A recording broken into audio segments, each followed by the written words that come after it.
முஸ்லிம்களுக்கு எதிராகவும் கிறிஸ்தவர்களுக்கு எதிராகவும் வெறுப்பு அரசியலை ஏன் விதைக்கிறாய்? பைபிளை ஏன் கொளுத்த சொல்கிறாய்? மசூதிகளை ஏன் இடிக்க சொல்கிறாய்? பாபர் மசூதியை ஏன் இடித்தாய்? இதுதான் பிரச்சனை. இன்றைக்கு பாஜக ஆளும் கட்சி, ஆட்சி பீடத்திலே இருக்கிற ஒரு கட்சி. அந்த கட்சி அரசாங்கத்திற்கே மதம் வேண்டும் என்பதை போல செயல்படுகிறது.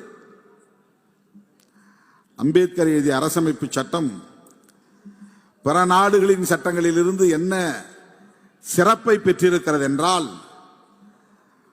இந்தியாவில் அரசமைப்பு சட்டம் மதசார்பற்ற அரசை உருவாக்குகிறது. அதுதான் இந்த சட்டத்துக்குள்ள சிறப்பு.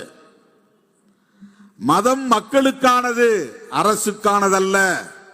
இதுதான் புரட்சியாளர் அம்பேத்கர் சொல்வது. இதுதான் இந்திய அரசமைப்பு சட்டம் சொல்வது.